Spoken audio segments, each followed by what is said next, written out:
It's May 25, 2023. My name is Jimmy Van, and this is KYN Live. My guest does a pretty good Daffy Duck impression, and that kind of makes sense because he is a bird parent, and he really wants Disney to produce a live-action remake of a Goofy movie. He is a video editor, a voice actor, and a Twitch streamer. This is Nick Cramer. Nick, how's it going, everyone? I'm doing great. Good to see you, Jimmy. You too. Nice to meet you. Nice to meet you. This is going to be a half-hour stupidity. And hey, feel free to throw in voices whenever you want. You know what I mean? Whenever the mood hits. Hey, don't oversell me on this. Like I've got a range like this wide in terms of voice acting. But no, it's something I have a lot of fun doing, and I'm always looking for more opportunities for that. Awesome. Well, if the mood strikes with any of these stories, feel free. So here's what's going to happen. We're going to talk to KYN 7 of the top news stories of the week that are stupid, funny, and weird. I'm going to get your reactions, and I'll ask you questions along the way. And guys, send in your super chats to get your question or statement read on the air. If you don't want to donate through YouTube, or if you can't catch the show live, go to kynchat.com, leave a question or statement anytime you want, and we'll read them on the air. And Nick, I know this is the first time that we've done this, and I feel like a broken record. Yes. There are so many stories for me to choose from on a weekly basis. Sometimes it's hard to whittle it down to 7, but I got 7 good ones. Ready to go? Let's do it. Let's go, Jimmy. All right. Let's start with story number 7, reported by the Times of Israel. I'm not going to lie. My kids are going to try this one. So every now and then you hear about a silly TikTok craze, right? Sure. And it goes viral and everybody has to try it. Well, there's a new one in Israel that has become so popular that Americans are getting caught trying to smuggle a certain product into Israel because they're in high demand because of this TikTok craze. Nick Cramer, what kind of product do you think it is? I don't know, but I get the feeling that it's being smuggled anally. Am I on the mark? Am I off? No, it's not quite that bad. Really? It's a fruit roll-up. I thought that was like the crux of every weird news story out there. It's something to do with the butt. So what are they smuggling? Okay, on a scale of 1 to 10, how illegal is it? It's not illegal at all. Okay, so it's we're saying. Although you know what, it might be because it fits under like a food item. I actually already said it, but you didn't hear me say it, so no, I didn't. I didn't catch it. Oh man, so I'm gonna get all right. It's food item. I'm gonna guess. Shoot, I don't know, man. Hot sauce. It's on my mind right now. I love hot sauce. It's a good old American fruit roll-up, and we have a clip here. Here's a clip. This is a clip of a confiscated bag from customs, courtesy of Amy Spiro on Twitter. Look at this. That is a shit ton of fruit roll-ups. That is a lot. Look at that. Red dye number 4 or whatever is in that stuff. Yeah. So hold on, they're smuggling this? Yes, they're smuggling it in, and here's what's going on. So this TikTok trend that I told you about, what's going on is users are wrapping a fruit roll-up around a small scoop of ice cream, and within seconds, the fruit roll-up freezes over, and it becomes hard and crunchy, and so this has become popular. It was started by a lady named Golnar Gavami. She goes by @Goalless Dreams on TikTok, and I want to show you a clip from the video that she did that went viral. Look at this. But I love the combination of mango and strawberry, which is in the fruit roll-ups, and I just love the crunch.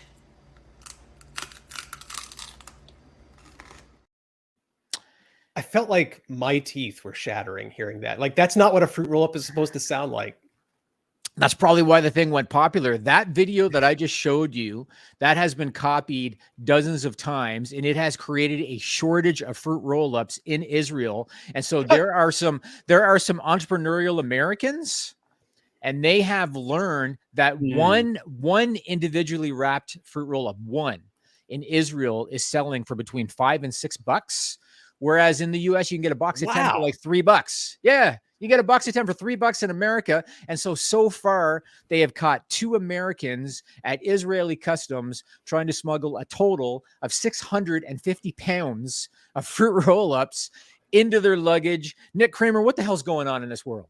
I don't know, but hold on. I pulled up my calculator. You said 650 pounds of fruit roll-ups? Yes. How many pounds of fruit roll-ups, or how many fruit roll-ups are in a pound? Let's just lowball and say 20. Yeah, I mean, a box of 10 probably is 20 times 650 times, and you said for how much per thing? Between $5 and $6. So say $5 on the low end. Hey, that's 65 grand. That's more than I have ever made in a year.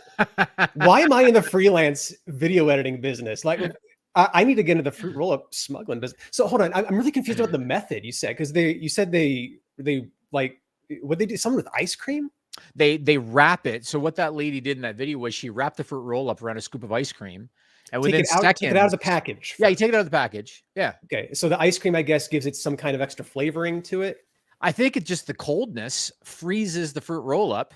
Why not just put it in a freezer? Why the ice cream then? I guess together, I guess maybe they're killing two birds. So they're freezing it and they're eating ice cream at the same time. Gotcha. You know what I mean? Okay, so hey, whatever floats your boat, man. Like free. I was going to say it's a free country. I'm sure Israel's a free enough country. You can do that, but like, it's just not supposed to crunch, man. That breaks my brain. That's like that's why it's popular. You know what I mean? I guess so, but man, I don't want to knock it because I haven't tried it. I think what's gonna happen. We're gonna get off of this podcast, and then you're immediately gonna book a ticket to Israel because we've discovered there's a new way to make some cash. You know what I mean? Yeah, yeah. Yeah, I'm gonna have to see how many fruit roll-ups can I fit in my biggest suitcase. I mean, you saw there they had 2 of them, and there was hundreds in there. You know, hundreds. You said smuggling though, like yeah, because like it might, you know, sometimes like food products, even though it's wrapped up, there's rules about bringing in. So that's probably what the problem is. I don't know. Well, let me ask you this. So for every story that I do on this podcast, I like to ask a question that's somehow related to it. Yes. And so let me ask you this. If there was one product that you would pay a premium for, if it suddenly became hard to get because of high demand, what would that product be? I mean, I mentioned hot sauce earlier. That's a contender for me. Like, is it really? Yeah, yeah. I mean, God, the first time I tried it, I would have been like 13 years old. I was living in a small town in Colorado. There was a little restaurant called the Rock House. I remember it plain as day. I just, on a whim, I was just like, I'm going to try some Tabasco on this hot dog.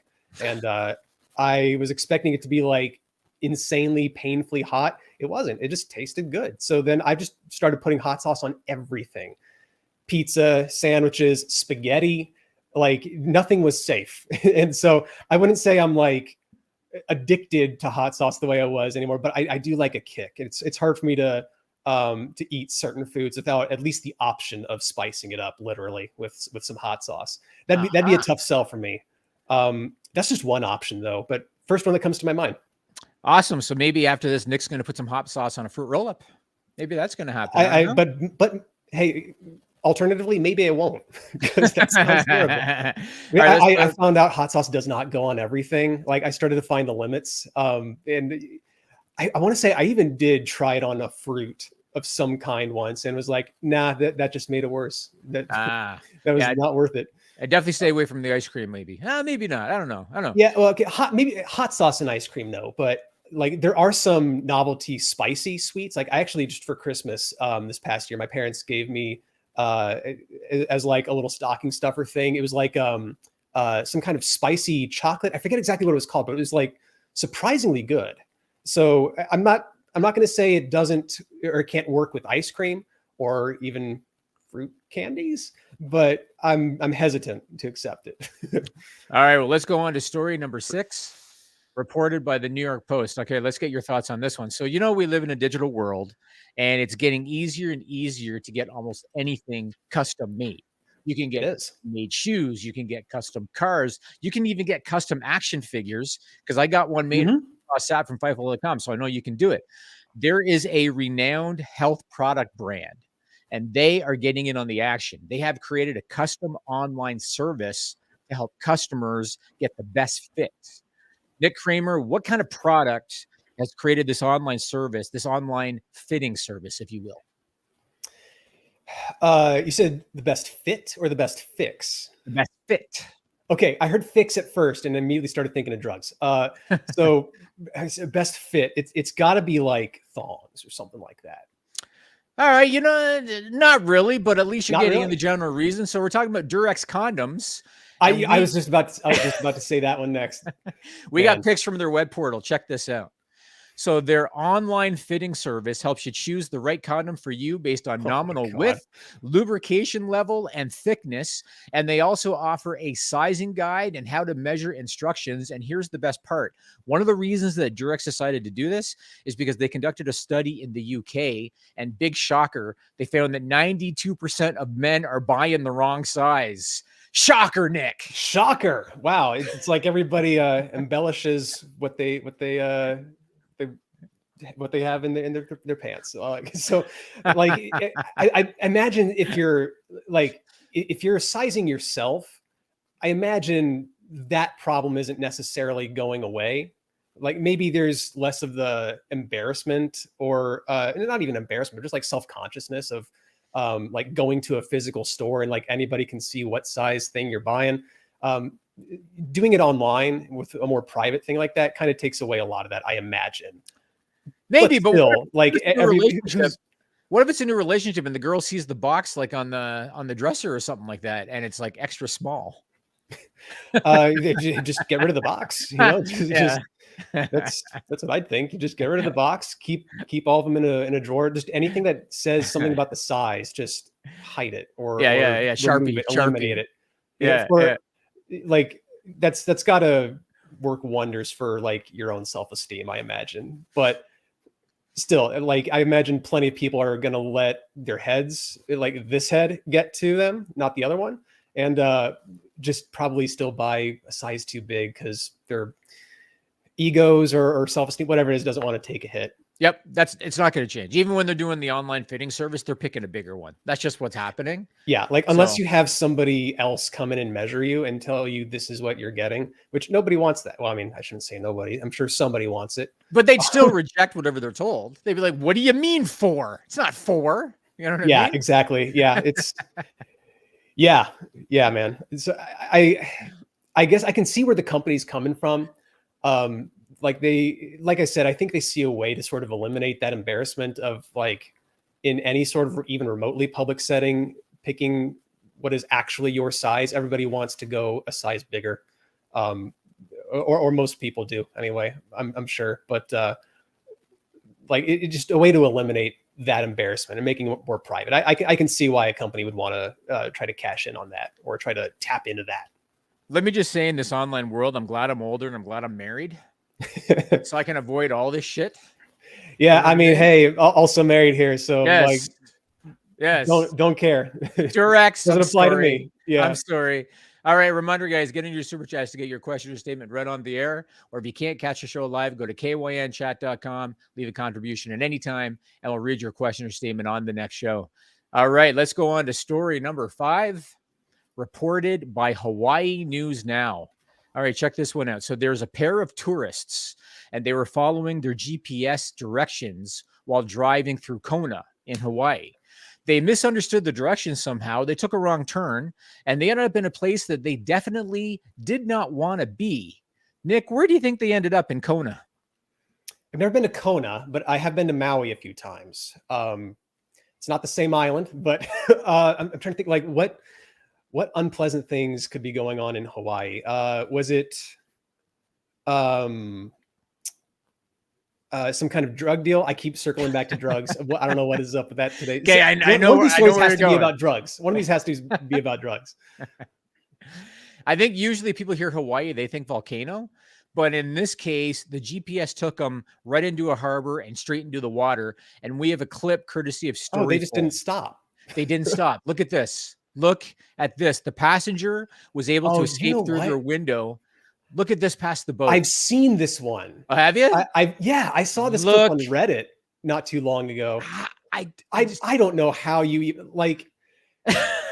This isn't Chitty Chitty Bang Bang. This isn't a Transformer. This isn't Fast and the Furious. Like your car has to stay on a road. You can't drive it in the water. There's nothing in the vehicle that would allow it to function in or on the water. Like it's amazing. Stop. You should too. It's amazing the way the woman is looking out the window. So the passenger was able to escape through their window, which I'm assuming is her husband, but bystanders had to jump in and pull her out and carry her up the boat ramp. The van ended up fully submerged, but tow crews were able to pull it out and no one was hurt.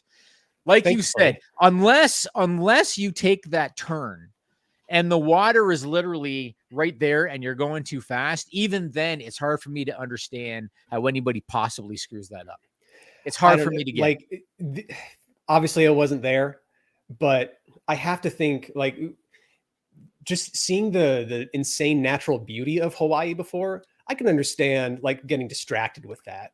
It was raining like crazy, so maybe it wasn't as picturesque and beautiful or even easy to see, but I mean, shoot, maybe the fact that it was raining somehow played into. I don't know. I'm giving a lot of Benefit of the doubt. because Yeah. what we didn't see in that video clip. We didn't see um, the road that she came from. Like we just already saw her in the water. So who knows? Maybe there was like some loose gravel or something. Maybe it was a gravel road and fell in. I don't know. I'm making a lot of assumptions here. I wasn't there, but I guess I want to believe in the intelligence of mankind as much as possible. I mean, it was a boat ramp. You know what I mean? True. So True. Yeah. I mean, maybe they're like looking I at don't the know. app the whole time. They're looking at the app, both of them, because there's a passenger in there too. They're looking at the app the whole time, and it's hard for me to fully understand how this is possible. And I could speculate, but instead, I'm just going to say, let's go on to story number 4. Yes. Reported by Global News. Okay, so a suspicious item was found in a wooded area in Nova Scotia, Canada. This thing looked like a pipe bomb. It prompted the evacuation of nearby homes, and they had to close 3 roads. The explosives disposal unit was called to the scene by police. Eventually, they were able to figure out what this mysterious item was. Nick, any idea what they found in the woods in Nova Scotia, Canada? They found Jimmy. They found 100%. They found some light up Skechers from the 90s. I thought you were going to say drugs. Definitely found drugs. Was it actually drugs this time? No, and this was Okay. a new one on me. Have you ever heard of geocaching? Yeah. Okay, I didn't know. So what they found was a treasure box used in an online scavenger hunt known as a geocache. We have pics of it. Look at this. So you can understand somebody sees that thing. Totally understandable. So that's probably in actuality like a little time capsule of sorts. Like there's something inside it. Yes. And it's blinking to make it easier to see because, it's camouflaged in the woods, I mean, yeah, that just looks like an explosive. It looks like a bomb. And 100%. I had never heard of geocaching. So geocaching is an outdoor activity similar to a scavenger hunt where participants use GPS or other navigational systems to hide and look for containers like you said, containing like a logbook or small goodies. That's what that was, a geocache. I don't know, Nick, you want to go participate in a geocache in the woods? That sounds like a good way to get killed or something like that. Like geocaching, it's basically Pokemon Go without the Pokemon. That's what it is, like Pokemon and Go. Without the monetization that everybody loves and nobody dislikes. It's basically that. But it dates back decades. I first read about that in like elementary school or something like that. That was my first exposure to geocaching.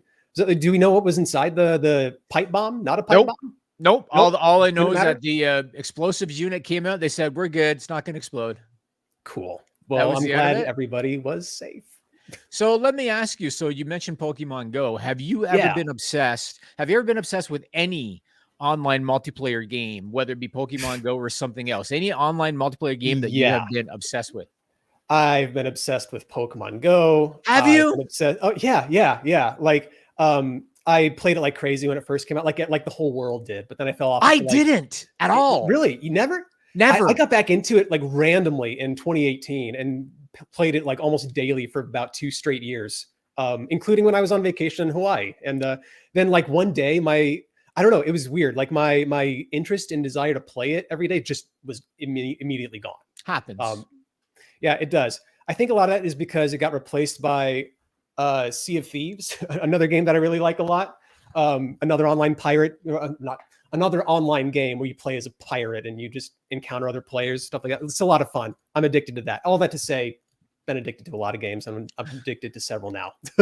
Were you one of those guys that had like an extra battery pack because your phone was going to die playing Pokemon Go? You needed an extra battery? I wasn't that at first, but as my phone aged, I was just about to hit that point. Like we actually did have a power bank, but not using it so much for Pokemon Go, just mostly using it for like travel, keeping your phone up and running when you're flying for hours and hours at a time, it's just stuff like that. But not for Pokemon Go as much now.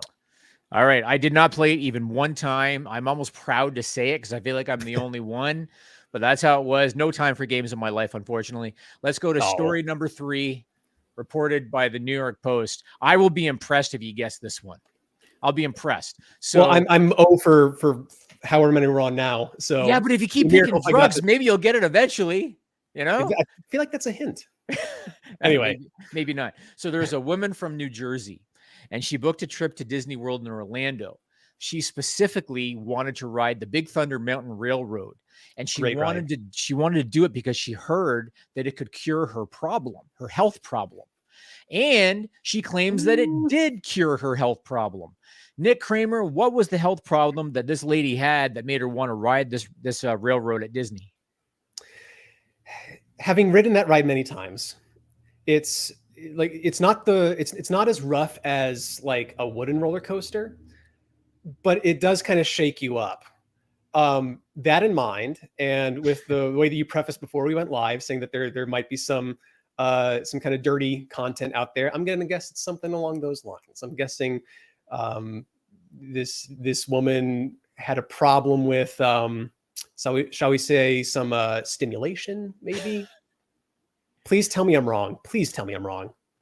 She wanted to pass a kidney stone, and we have a clip. Here is a clip courtesy of her TikTok. Why do you have no, you don't have a clip of her passing a kidney stone. No. Okay. We don't go that graphic. We don't go that graphic. Good. But here's a clip showing what she did. This is courtesy of @Steph_Fallon on TikTok. So there she is on the ride right there. And now she's back at the hotel. She's not feeling that good. Oh, what's going to happen? Boom. There it is. So she actually read online. She was looking online. How can you pass a kidney stone? How can you pass a kidney stone? And there were articles online saying, ride the Big Thunder Mountain Railroad at Disney. And so she decided to give it a shot. She rode in the very back row. Or did she just take a trip to Disney to pass a kidney stone? She went to Disney specifically from New Jersey to try to pass a kidney stone. She sat in the very back row because she had read, you got to sit in the very back row. She rode it twice. And that's exactly what happened. Nick, isn't it unfortunate that not every ailment in the universe can be cured by a ride at Disney World? I simultaneously wish that was the case, and I'm glad it's not. Wish because I freaking love theme parks. I love them so much, Jimmy. Like I love the Orlando theme parks, Disney Universal, like all that stuff, all about them. They are, however, becoming prohibitively expensive. Like, if that was the only way, or even just the best way, or even just a good way to cure some ailment of mine, like that is thousands of dollars just to go there and do like one thing, like it's so freaking expensive. But man, having passed a kidney stone before and remembering how painful that was, first of all, I didn't even know it was a kidney stone. I just was in a lot of pain and like I passed out. And, really? Yeah. And then when I'll spare the details so I don't good. demonetize your channel. But come to find out, I passed a kidney stone. And the last thing I wanted to do was probably ride Big Thunder Mountain Railroad. Actually, riding Big Thunder Mountain Railroad was probably like the number 2 thing I did not want to do in that moment.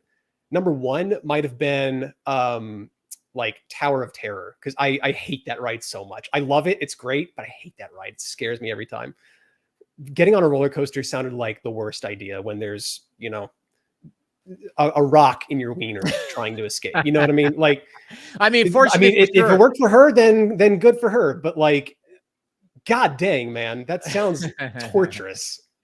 Yeah, I mean, to me, Disney World in and of itself is becoming torturous.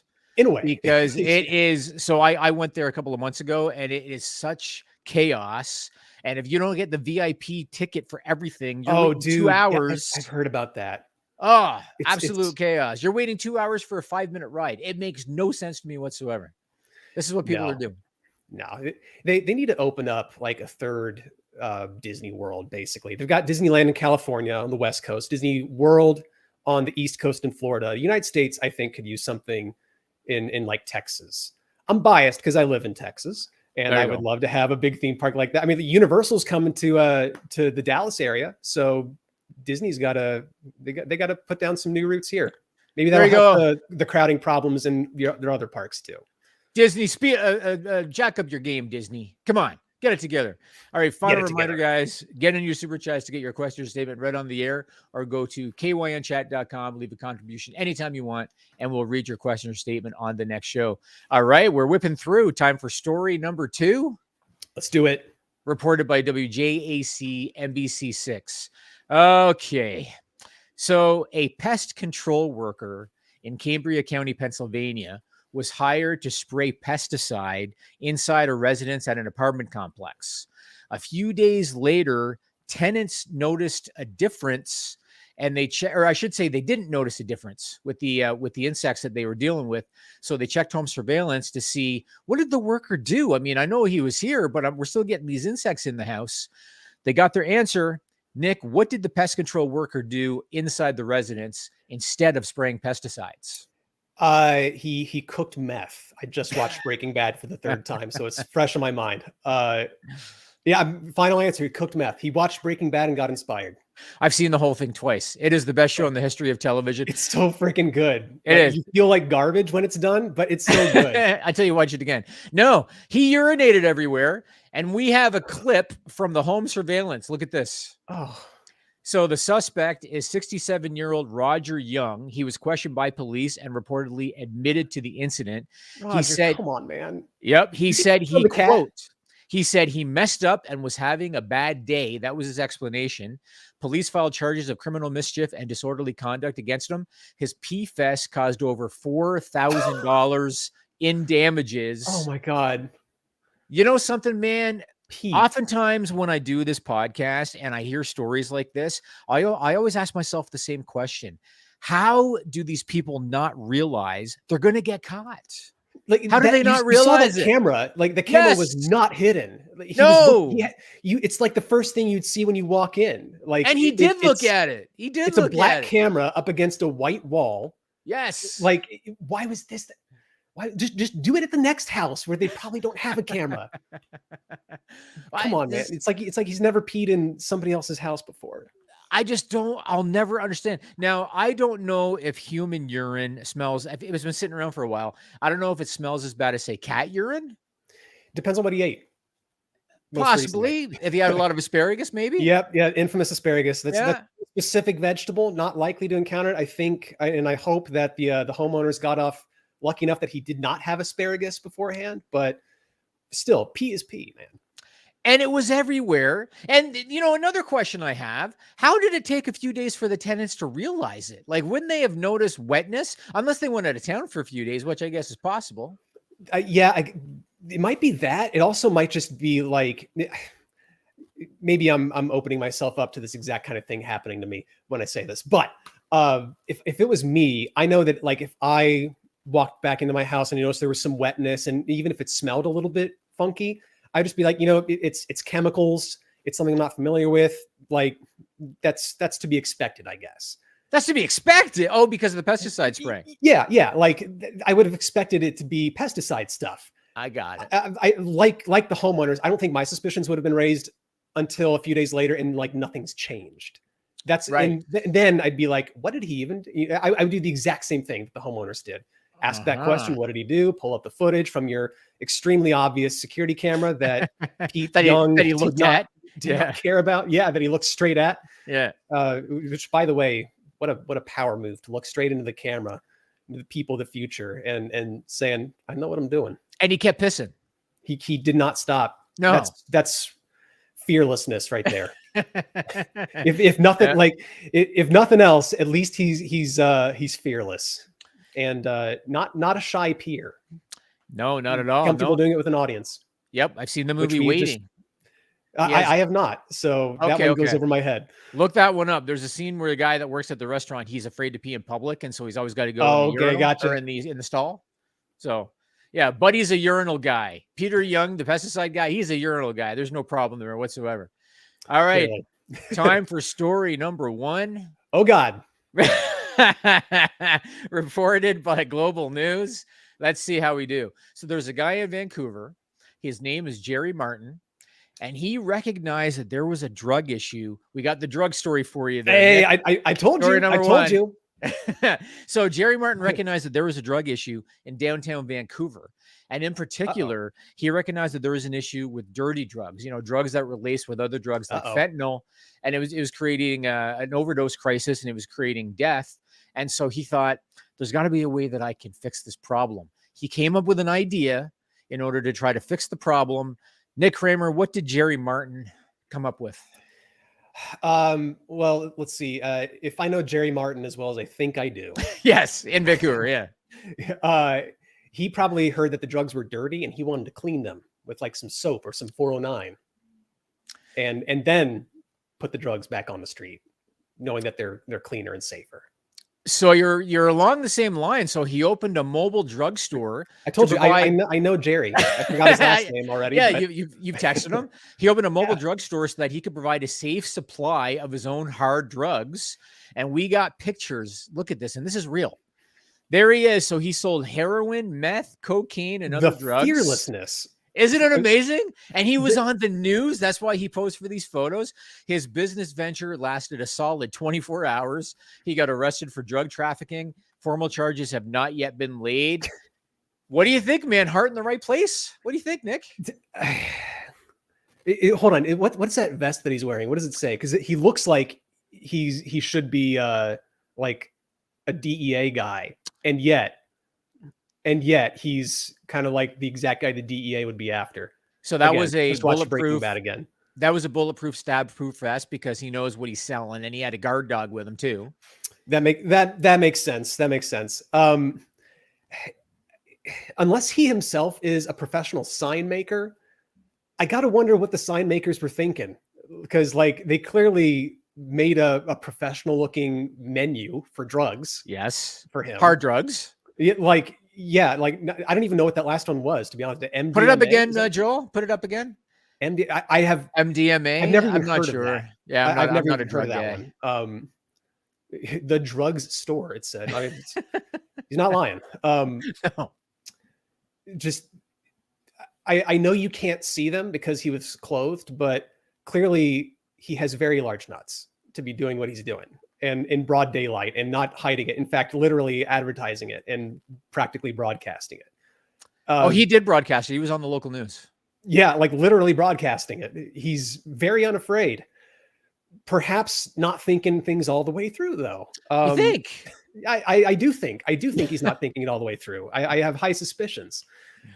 Man, So what became of him? Like, I guess he got arrested and... Yeah, he got arrested. They as of the last time that I looked this story up, they hadn't laid formal charges yet, probably because of all the publicity that he got. But he was arrested for drug trafficking. So, I mean, that's what he was doing. So yeah. Was he manufacturing, or was he just like basically reselling or like getting from a supplier? Or they didn't really say. All they said was that they're clean. There's no lentinol laced in there or fentanyl laced in there, So clean meth. If you want a clean meth, you go to Jerry Martin. At least the poison he's selling people isn't more poisonous. I don't know how drugs work. Like, yeah, I get it. Like it won't kill you today. It'll kill you like next week. I guess. You know what? This is only like tangentially connected, and I don't think it's as justifiable as this, but it makes me think of I don't know if you watch John Oliver, but sometime back he had a story about like what are they? I forget what they're called, but just places like in cities for people to go and use their drugs. They don't like provide drugs or sell drugs or anything like that, but it's a place for them to go. Yeah, safe houses. Safe houses. Yeah, so that if they overdose, there's somebody there to help them. Like obviously the point of those places isn't and shouldn't be to encourage that kind of behavior, but it's about saving lives and stuff like that. I'm I can't do mental gymnastics hard enough to equate what this guy's doing to safe houses.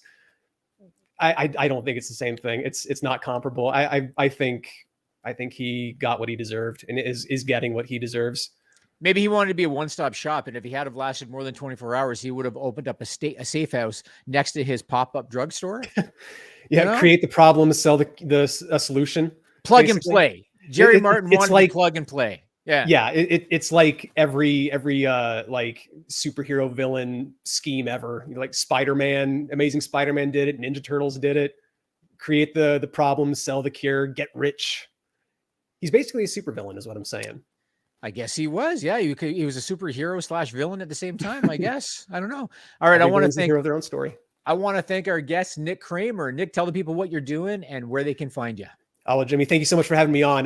You can find me on Twitter at Nervous Nick. You had it down at the bottom of the screen for a second there. I also stream on Twitch from time to time. I just kind of play mostly whatever I feel like, but I love playing fighting games. I love playing, I've mentioned Sea of Thieves earlier. I like just getting into shenanigans and open world games. Bit of this, bit of that. I think you'll have a good time if you stop by. Until then, you can also check out my voiceover demo reel on my Twitter. And if you need somebody to edit some sick videos or sound like just a cartoon character of some sort, then hit me up. You know where to find me. Just hit me up on Twitter, and that'll have all the information you need. All right, that's going to do it for KYN Live. Tune in next Thursday at 4 o'clock Eastern time for more news stories that are totally real, but totally ridiculous. Until then, bye for now. Nick, thanks.